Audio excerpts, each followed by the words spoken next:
सरदार साहब, पाकिस्तान ने फैसला किया है कि ऑल पार्टीज कॉन्फ्रेंस बुलाई है फ़लस्तीन के लिए। आपको नहीं लगता कि ऑल पार्टीज कॉन्फ्रेंस तो पाकिस्तान के मसलों के लिए बुलानी चाहिए? हम डोमेस्टिक इश्यूज के ऊपर हमारा कंसेंसस कोई नहीं है और हम चले हैं फ़लस्तीन के लिए।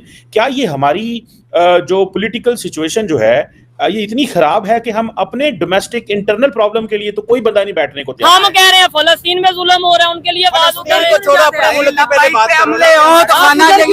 अच्छा, आप उधर क्यों नहीं जाते? फ़लस्तीन की तरफ क्यों नहीं जाते? तो वो आप क्यों नहीं जा रहे? आप खुद अपनी फौज के साथ लड़ रहे हो, उधर जाओ। क्योंकि सामने जो मुल्क है वो इसराइल है और उसकी दहशत कोई ऐसा मुल्क नहीं है जिसके ऊपर ना बैठी हो। ये देखें, ये काफरों की बात कर रहे हैं आप, इसराइल है जो, ये देखें अल्लाह तबारक व तआला की तरफ से इसराइल को इंशाल्लाह मार पड़ेगी। और ये दूसरी बात जो रही कि आप ईरान की बात, इसराइल को मार पड़ेगी। इसराइल तो पूरे फ़लस्तीन, लिबनान सबको मिला के ग्रेट इसराइल की बात करता है। सुना है जरदारी साहब ने ऑल पार्टी कॉन्फ्रेंस बुला ली है प्रेसिडेंसी में, और सबने जर्दा चावल खा के इजराइल को चैलेंज कर दिया है।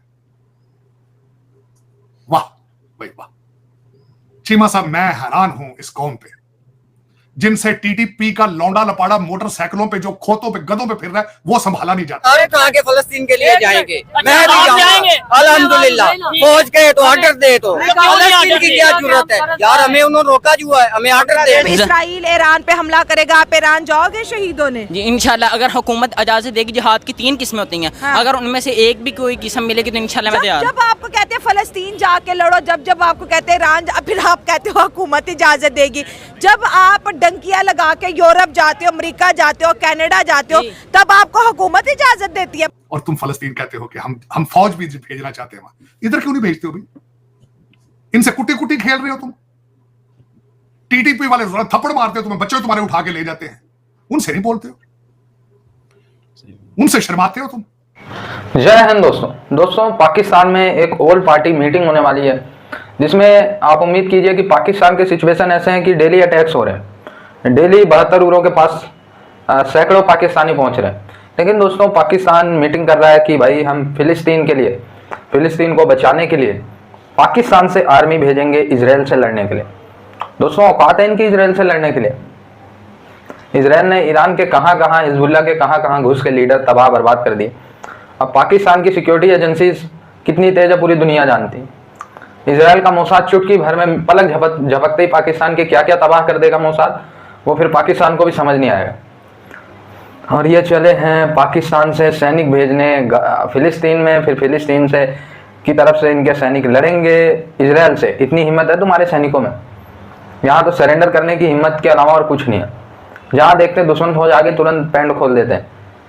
ठीक है, कुछ लोग कहेंगे भाई आर्मी है बेइज्जती ना करो, लेकिन इतिहास उठा के देख लो तो पाकिस्तानी आर्मी ने सरेंडर के अलावा और कोई दूसरा काम नहीं किया। या तो अपनी देश की जनता को गुलाम बनाया या तो सरेंडर किया, बस। सरदार साहब, पाकिस्तान ने फैसला किया है कि ऑल पार्टीज कॉन्फ्रेंस बुलाई है फ़लस्तीन के लिए। आपको नहीं लगता कि ऑल पार्टीज कॉन्फ्रेंस तो पाकिस्तान के मसलों के लिए बुलानी चाहिए? हम डोमेस्टिक इश्यूज के ऊपर हमारा कंसेंसस कोई नहीं है और हम चले हैं फ़लस्तीन के लिए। क्या ये हमारी जो पॉलिटिकल सिचुएशन जो है ये इतनी खराब है कि हम अपने डोमेस्टिक इंटरनल प्रॉब्लम के लिए तो कोई बंदा नहीं बैठने को तैयार? लेकिन बैरूनी दुनिया वो अरब ममालिक है, हम ठीक है फ़लस्तीन के साथ जो जुल्म ज्यादती हो रही है हम उसके खिलाफ आवाज बुलंद करते हैं, लेकिन वो अरब ममालिक जो कि ना कश्मीर की बात करते हैं ना हमारे साथ वैसे कोई बात करते हैं, हम उनकी वो बातें कर रहे हैं। ये इसकी क्या सिग्निफिकेंस है ताड़ साहब? मैंने देखा है कि बीबी नेतन्याहू थर थर कांप रहा था खौफ से, उसकी टांगें कांप रही थी, घबरा गया था। उसकी वजह है, कहता है सुना है जरदारी साहब ने ऑल पार्टी कॉन्फ्रेंस बुला ली है प्रेसिडेंसी में, और सबने जर्दा चावल खा के इजराइल को चैलेंज कर दिया है। वाह भाई वाह। चीमा साहब, मैं हैरान हूं इस कौम पे जिनसे टीटीपी का लौंडा लपाड़ा मोटरसाइकिलों पे जो खोतों पे गधों पे फिर रहा है वो संभाला नहीं जाता। कराची एयरपोर्ट पे चाइनीज 2 मार गए अगले वो, और फिर उसके बाद बलोचिस्तान लिबरेशन आर्मी ने उसकी रिस्पॉन्सिबिलिटी एक्सेप्ट कर ली। और तुम फ़लस्तीन कहते हो कि हम फौज भी भेजना चाहते हैं वहां, इधर क्यों नहीं भेजते हो भाई? इनसे कुटी कुटी खेल रहे हो तुम। टीटीपी वाले थप्पड़ मारते हो तुम्हें, बच्चे तुम्हारे उठा के ले जाते हैं, उनसे नहीं बोलते हो, उनसे शर्माते हो तुम। पता नहीं चीमा साहब ये क्या है? ऑल पार्टी कॉन्फ्रेंस फॉर फ़लस्तीन, जबकि खुद अपना कंट्री जल रहा है, हालतें जल रहा है, हर शहर जल रहा है। जज्बे वाली कौम किधर है, क्यों नहीं बाहर निकल रही? जज्बे वाली कौम कोई नहीं, वो यहाँ पे कुछ खाने पीने को कुछ नहीं है, हम खुद मांगे ताले गवर्नमेंट है यहाँ पे, हमने क्या करना है, किसका साथ देना है? हमारा अपना मुल्क ही नहीं ठीक, हमारे यहाँ पे खाने के लोगों को लाले पड़े हैं मिस समेत, तो हम तो कोई साथ नहीं देने वाले यहाँ। जज्बा ईरान, और ये एटम बम भी नहीं ईरान के काम आएगा, जज्बा नहीं, ये सिर्फ हम नारे लगा सकते हैं इनके हक में और कुछ नहीं कर सकते। इसराइल कुछ नहीं कर सकता। अच्छा। जब इसराइल कुछ करेगा तो पाकिस्तान उसके साथ खड़ा होगा। हैं? पाकिस्तान खड़ा होगा, और जितने भी फलस्तीन के साथ तो पाकिस्तान खड़ा नहीं हो सका, ईरान के साथ कैसे खड़ा होगा? खड़ा नहीं हो सकता, लेकिन उसके बाद खड़ा हो जाएगा। खुद कैसे बाद खड़ा हो जाएगा? नहीं, जब इसराइल अटैक करेगा ईरान पे, हम वेट कर रहे हैं हमले का। अच्छा, ठीक जितने है। भी इस्लामी माले के, लेकिन जैसे कि ईरान, तुर्की, पाकिस्तान, ये कंबाइन होके फिर ये एक तंजीम बनाएंगे, इत्तेहाद, फिर उस पर अटैक करेंगे। ऐसा नहीं हो सकता सर, मैं नहीं एग्री कर रही। इसराइल के सामने कोई भी नहीं खड़ा हो पाता। नहीं जी, ऐसे बिल्कुल भी बात नहीं है। मुसलमान अल्हम्दुलिल्लाह, अगर आप हमारी हिस्ट्री देखें पीछे मुसलमानों ने क्या किया है, इसराइल को भी पता है कि मुसलमान क्या हैं, तो ये बात नहीं है कि सर फ़लस्तीन में 40 से 45 हज़ार सिविलियन की शहादतें होंगी हैं, तब ये 57 इस्लामिक कंट्रीज कहाँ हैं? इंशाल्लाह देखें, अगर अरब नहीं आते कोई मसला नहीं, हम तो हैं इंशाल्लाह। किधर गए हो आप लोग?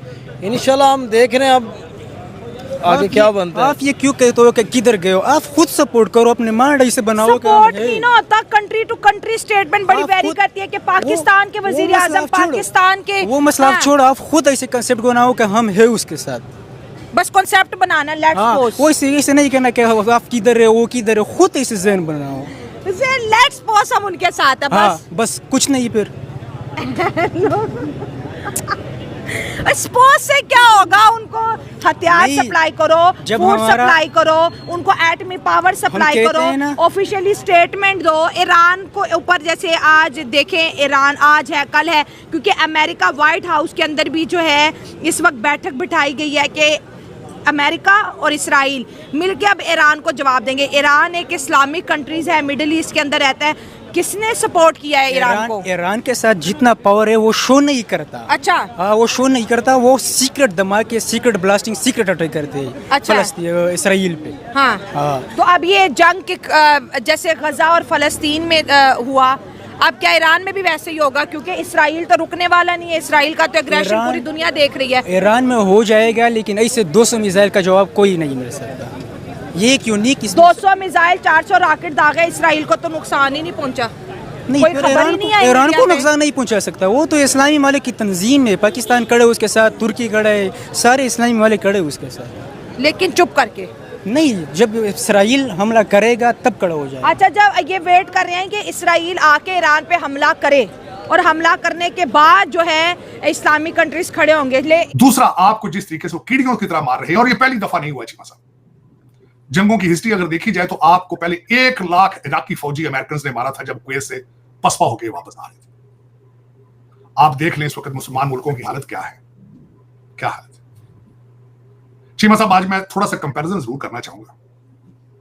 आपके जितने आवारा बच्चे हैं जो जिनकी अकल खत्म हो चुकी है और जो दूसरे लोग पढ़ नहीं रहे हैं, जिनका बाइकाट है साइंस से, मैथ से और कंप्यूटर से बाइकाट है, जिहाद पे जोर है, उनको सिर्फ ये बताना चाहूंगा, अगर तुम्हें किसी वक्त होश आए तो बीबी नेतन्याहू पे रिसर्च करना, उसकी बायोग्राफी जरूर पढ़ना, और कोई मुश्किल नहीं है, गूगल पे देख लेना, विकिपीडिया ही बता देगा, एक वो पढ़ लेना। दूसरा, वहां पे उनका एक यूनिट 82 है जिसके जरिए वो इंटेलिजेंस गैदर करके अपने टारगेट फिट करते हैं, टारगेट बनाते हैं। तीसरी एक चीज है, उनका एक प्रोजेक्ट है जिसको कहा जाता है लेवेंडर, जो कि आर्टिफिशियल इंटेलिजेंस के जरिए उनका टारगेट बना रहा है इस वक्त। और तीसरी बात है चीमा साहब, मैं ये कहना चाहूंगा, जब तक आपने मैथ, कंप्यूटर साइंस और सिविलाइजेशन से बाइकाट रखना है, जिहाद, जो कि अब आप जिहाद करने के काबिल ही नहीं है। आप अगर सेंसेबल होते तो जिहालत के खिलाफ जिहाद करते। But you don't know what the spellings of jihad is. आप तब तक इस दुनिया के इसी तरह कीड़े मकोड़ों की तरह मारते रहोगे और खबरें भी नहीं बनेगी। आज लीबिया देखें 2 टुकड़ों में है। अरब स्प्रिंग हुई थी, इजिप्ट से हुस्नी मुबारक को निकाला गया, लेकिन दूसरा आर्मी जनरल बैठा है। सीरिया के अंदर देखें, बशर अल असद को निकालने की कोशिश की है, वो आज भी बैठा है।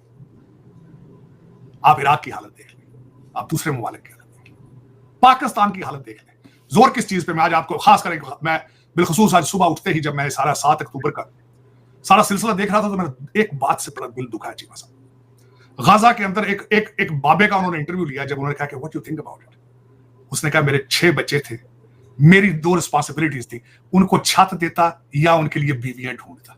मुझे मेरा शर्म से सर झुक गया। ये उसने क्यों नहीं कहा कि उनको मैं पढ़ाता, बीवियां उनके लिए ढूंढ रहे हो।